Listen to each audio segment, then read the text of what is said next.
Hi, I'm Emma, and I'm 28 years old. I work as a veterinary technician at a small clinic in a quiet part of town. It's not a high-flying career, but I love animals, and the job covers my rent for a cozy studio apartment near the clinic.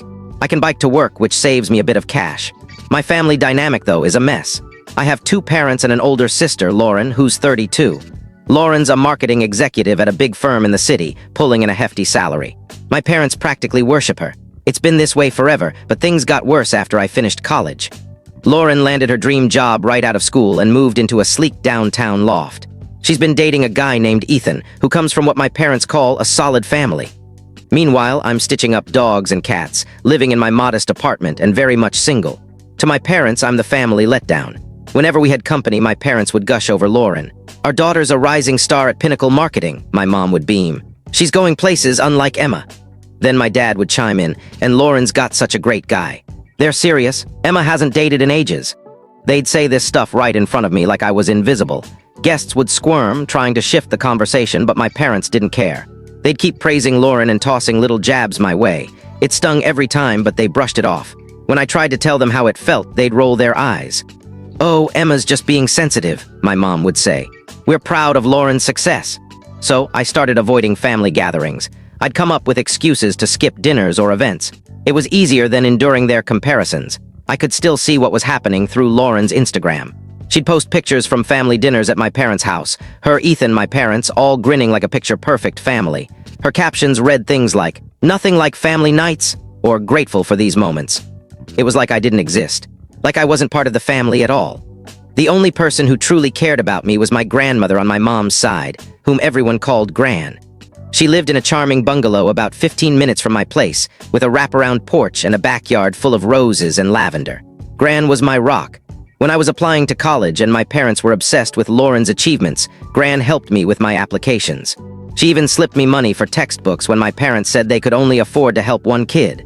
We'd sit on her porch sipping lemonade, and she'd share stories about her life. How she'd worked as a bookkeeper to put my grandfather through trade school, how she'd scrimped to buy their first home. Gran knew what it was like to grind without applause. She never made me feel less than. When I mentioned Lauren's latest promotion or Ethan's fancy new car, Gran would just nod.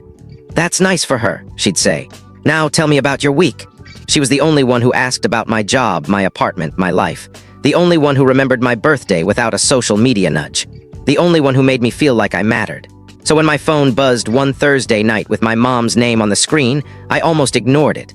I was exhausted from a long shift at the clinic and not in the mood for another lecture about Lauren's brilliance. But I picked up.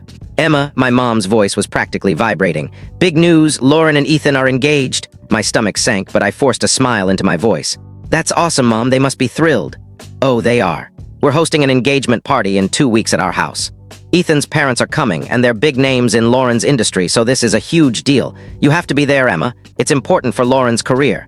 Dress nicely, okay? This is a classy event." She hung up before I could respond. I sat there, phone in hand, feeling that familiar knot in my gut. Even when they wanted me there, it was about Lauren, not me.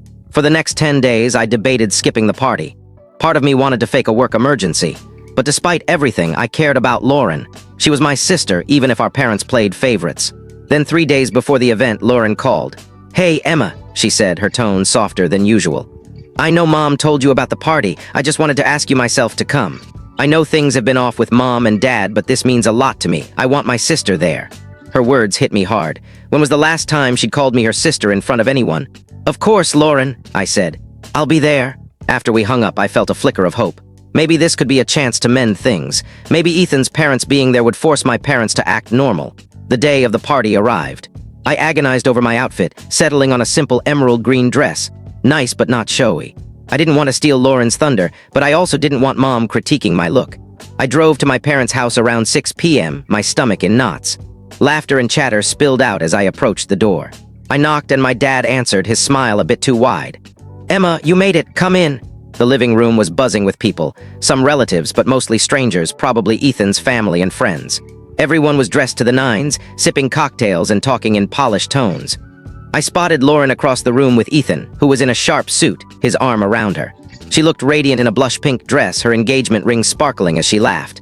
Before I could head over to congratulate them, my mom grabbed my arm. "Perfect timing," she said, steering me toward a well-dressed couple by the piano.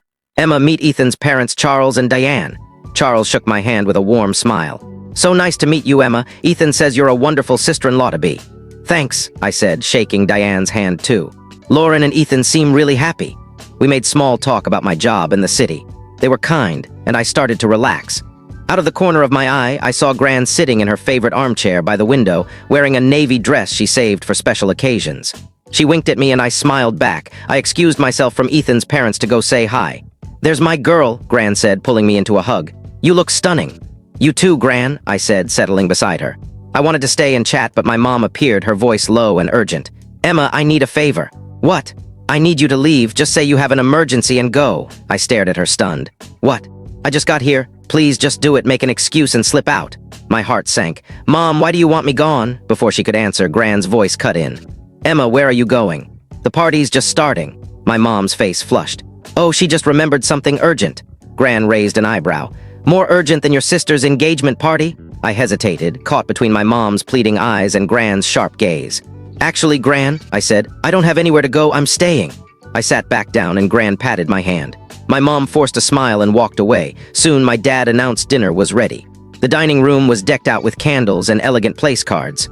I followed the crowd, expecting my usual spot at the table. But as everyone sat, I noticed something off. Lauren took the seat next to me and Gran sat on my other side. Ethan, though, was left standing, looking confused. My mom hurried over, whispering, Emma, we've got a seating issue. Can you step out? We need a spot for Ethan. The table went silent, everyone pretending not to eavesdrop. I looked at Lauren, but she avoided my gaze, murmuring, Please, Emma, don't make a fuss. My face burned with humiliation. They'd invited me to show me off to Ethan's parents, then planned to push me out so Ethan could sit with Lauren. I grabbed my bag, my voice steady despite the sting. Fine. I get it. Ethan slid into my seat and the table's chatter resumed like nothing happened. I headed for the door, fighting back tears, but Gran's voice stopped me. Emma, where do you think you're going? Get back here. Her tone was sharp and the room fell quiet again. My parents looked panicked. My dad tried to smooth it over. Mom, it's okay. It was just a seating mix-up. A mix-up? Gran's voice rose. You invite your daughter to her sister's engagement party, then try to kick her out for someone else. That's no mistake. That's intentional. My mom stammered. We're just trying to make this nice for Lauren and Ethan. Then you should have planned for your whole family, Gran shot back. Ethan's parents looked mortified, exchanging awkward glances. I stood frozen by the door, torn between fleeing and watching Gran defend me like no one ever had. Here's the truth, Gran said, her eyes locked on my parents. Emma has more right to be here than anyone at this table. My mom frowned. What are you talking about? Gran's smile was steely. This house, it's mine. I've let you live here rent-free for 25 years because you're my daughter and I wanted to support you. My dad blinked. We know it's your house, Mom. We thought you'd pass it to us.